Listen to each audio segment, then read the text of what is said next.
Indy 500 was released for the Atari 2600 in 1977 as one of the 9 original launch titles. It's a very basic racer, but like some of the other early Atari games like Combat and Air Sea Battle, the bare bones nature of this game is part of what makes it so effective and gives it some charm.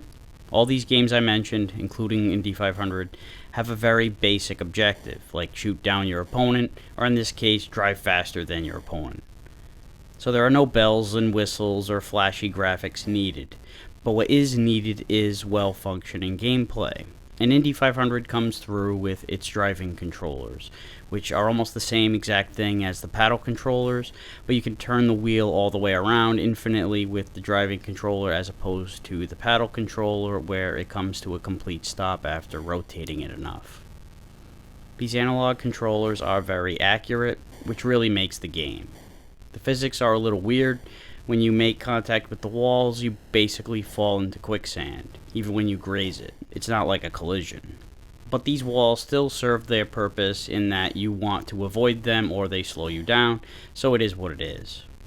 There are 3 main game modes. There's the standard race, where you try to finish 25 laps before your opponent, or finish as many laps as possible in 1 minute in a single player mode. Second is Crash and Score, where you have to collect the squares that pop up around the screen, and the first to 50 points wins, which also has a timed single-player mode. And the last one is Tag, which is literally a game of tag, where whoever is not it for 50 cumulative seconds wins. You get a variety of tracks. There are 4 on the standard race, including 2 ice tracks where the road is slipperier than a minnow's dick, 2 tracks for Crash and Score, and 1 track for Tag. Plus the difficulty switch changes the overall speed of the cars.